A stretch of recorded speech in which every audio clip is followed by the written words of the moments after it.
বিদেশ থেকে কোনো পণ্য বাংলাদেশে নিয়ে এসে উক্ত পণ্যে ব্যবহৃত যে লোগো, সেই লোগোটিকে হুবহু আপনার প্রতিষ্ঠানের মালিকানায় ট্রেডমার্ক নিবন্ধনের জন্য আবেদন করা যাবে কিনা, বা আবেদন করলেও উক্ত ট্রেডমার্কের লাইসেন্সটি আপনি প্রাপ্ত হবেন কিনা বা আপনার প্রতিষ্ঠান প্রাপ্ত হবে কিনা, এই প্রশ্নের উত্তর কিন্তু অনেকে আমাদের কাছে জানতে চাচ্ছেন।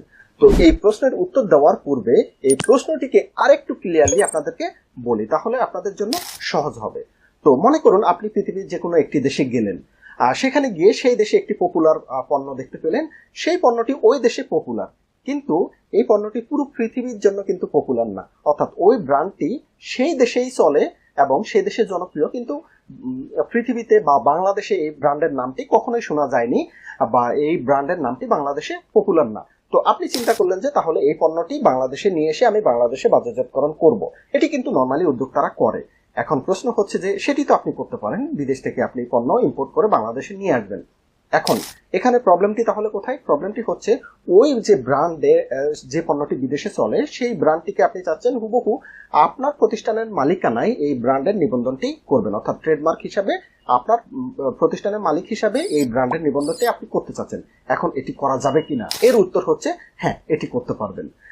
এখন আপনি ওই ব্র্যান্ডের হুবহু লোগোটিকে আপনার প্রতিষ্ঠানের মালিকানায় এখানে ট্রেডমার্ক নিবন্ধনের জন্য আবেদন করতে পারবেন, এবং সেক্ষেত্রে আবেদনের কিন্তু কোনো বাধা নেই।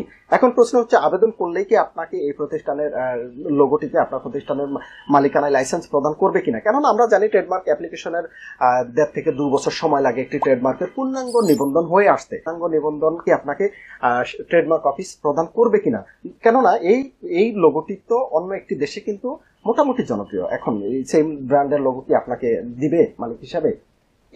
এই প্রশ্নের উত্তর হচ্ছে, দেখুন এখানে কিন্তু বেশ কিছু বিবেচ্য বিষয় আছে। যখন আপনি ট্রেডমার্কের অ্যাপ্লিকেশনটি করবেন, এই ফাইলটি কিন্তু এক্সামিনে যাবে। এক্সামিনার কিন্তু এটি দেখবে যে এই যে ব্র্যান্ডের জন্য আপনি আবেদন করেছেন সেটি বাংলাদেশে পপুলার কিনা। প্রথম ব্যাপারটা হচ্ছে বাংলাদেশের মার্কেটে এই ব্র্যান্ডের লোগোটি অ্যাভেলেবেল কিনা। যেহেতু বাংলাদেশের মার্কেটে এই ব্র্যান্ডের লোগোটি অ্যাভেলেবেল না, সে কারণে সেকেন্ড বিবেচ্য বিষয় হচ্ছে এই ব্র্যান্ডের লোগোটি পুরো পৃথিবী জুড়ে পপুলার কিনা। যেহেতু এই ব্র্যান্ডের লোগোটি পুরো পৃথিবী জুড়েও পপুলার না, সে কারণেও কিন্তু দ্বিতীয় যে ধাপটি আছে সেটি থেকেও আমরা অতিক্রম করব। কিন্তু আরেকটি ব্যাপার এখানে কিন্তু রয়ে গেছে, একটি দেশে তো এই ব্র্যান্ডটি পপুলার, এখন সেটি কি ট্রেডমার্ক কর্মকর্তা বিবেচনায় নিবে কিনা, এটি মূলত ডিপেন্ড করে ওই ব্র্যান্ডের পপুলারিটি ওই দেশে কিরকম, বা ওই দেশের অবস্থা কিরকম। এটি যদি আমেরিকার মতো দেশ হয়, সেটি কিন্তু বাংলাদেশে ট্রেডমার্কের কর্মকর্তা তারা একটু বিবেচনায় নেয়। কিন্তু দেখা যাচ্ছে এটি পাকিস্তানে হয়তো বা পপুলার ব্র্যান্ড, সেটি কিন্তু বাংলাদেশের জন্য খুব বেশি বিবেচ্য না।